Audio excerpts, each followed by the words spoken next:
What's going on, everybody? The Diehard MMA Podcast was filmed live and exclusively on odds.com. So if you missed the live show, click the link below. It'll take you over to odds.com where you can watch the exclusive replay where we go over UFC 255 and all the betting action, our favorite spots with special guest Matt Holt from US Integrities.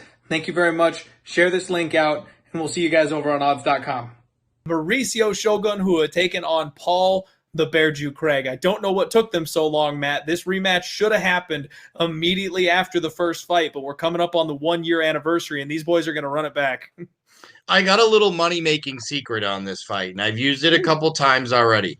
So I know a lot of people are excited about this fight, and they talk about, Paul Craig's jiu-jitsu and how he gets all these subs and fights he's going to lose. Forget about all that. Challenge anyone you know to say, hey, tell me the 3 guys that Paul Craig beat in the UFC. And even if they could see him or remember him, they can't pronounce any of their names, so they'll never say them all. They'll at least won't be able to pronounce one of those names, and they'll never get it. Easy money.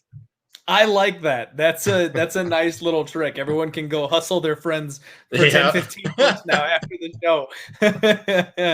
So we've got an absolute legend in the sport, Mauricio Shogun Rua, 27-11, coming in here against Paul the Bear Jew Craig. One of these fighters that is just, I've got such a weakness for them, Matt. There's a short list of fighters who are deadly finishers that are live and die by the sword fighters. Nico Price, Paul Craig, these kind of guys that I just love, and I can't hardly keep myself from betting on because they can win the fight from any position at any point in time, and somehow I feel like I need to put my money on them.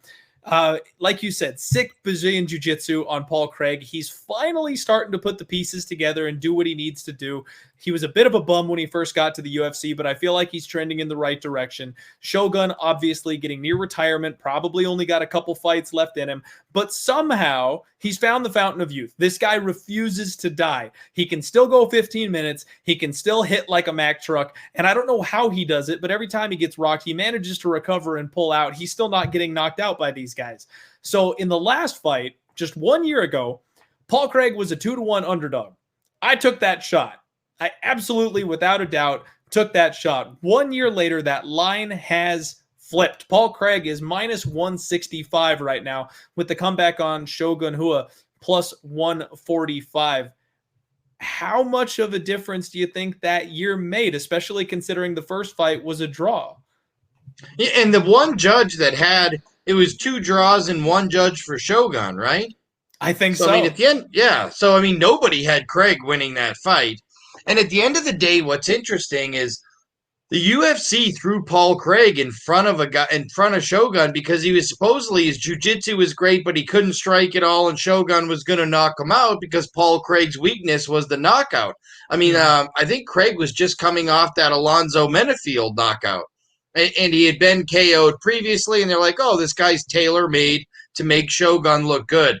But if you want to see what's left in the tank for Shogun Rua, just go back and watch his last fight again. If you missed it and you look on paper, you go, oh, he beat Little Nog again. He didn't beat Little Nog.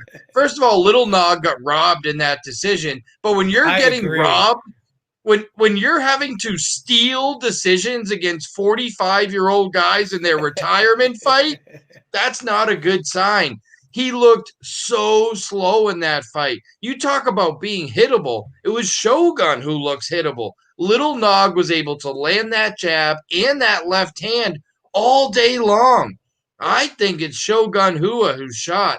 Unfortunately, this is going to be one of those lines, and part of shopping around for the best line is to be able to predict accurately more than 60% or 55% of the time where lines are going to go.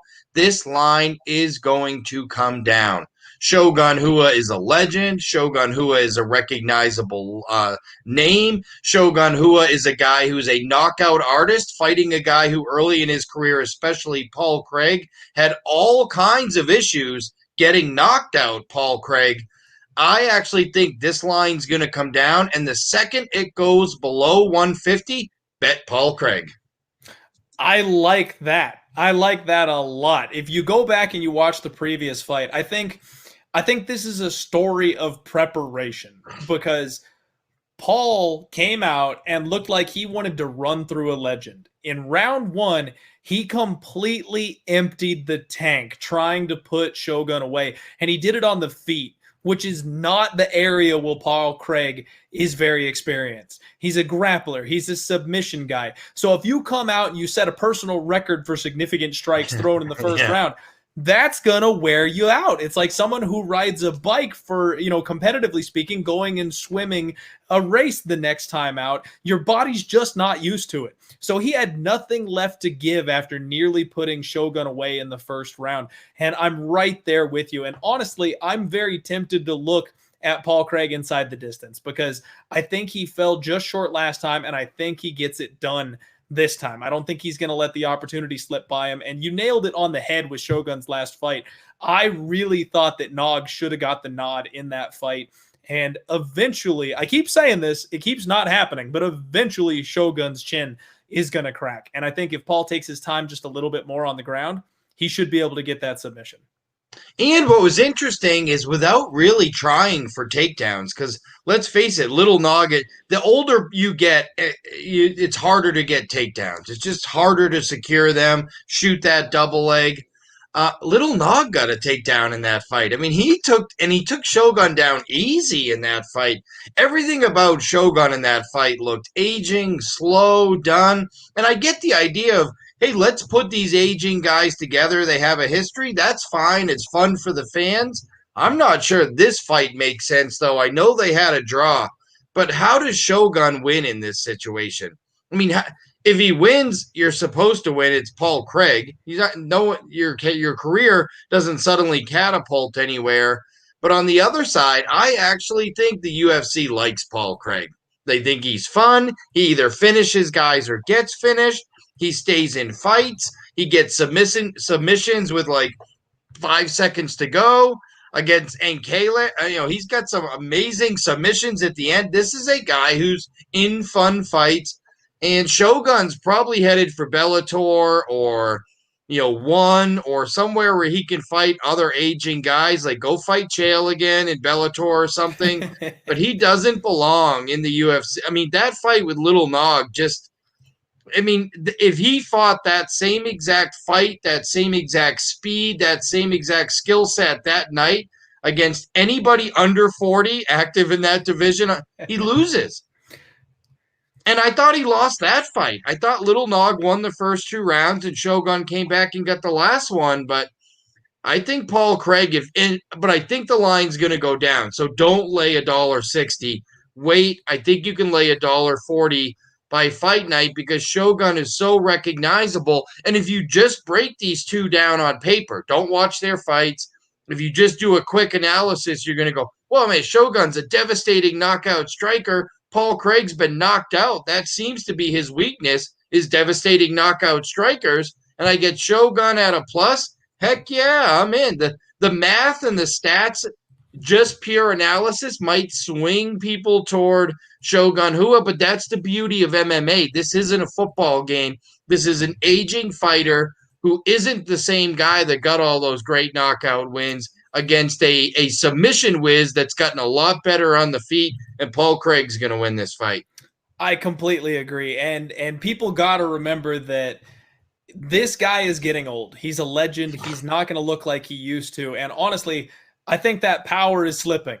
It just doesn't seem to be where it used to be. And in the first fight, that was apparent because he had 2 full rounds of a gassed out Paul Craig to be able to put him away and hit him with that power shot and couldn't find it.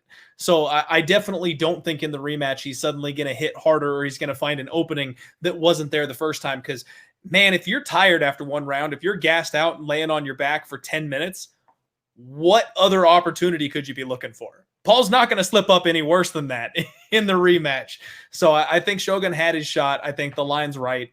And I'm with you. If we can keep an eye on this one, hopefully some money comes in the other way. If it doesn't, if Paul ends up being a minus 200, the only problem that I have with this guy is his fight IQ. He makes very questionable decisions. So I wouldn't suggest parlaying him. Like I said, maybe take him by submission inside the distance, something like that. But anytime you bet on Paul Craig, there's some banana stuff that can happen. He can make some very, very poor choices in there. So in no way is he a lock, even though we think he should win this fight.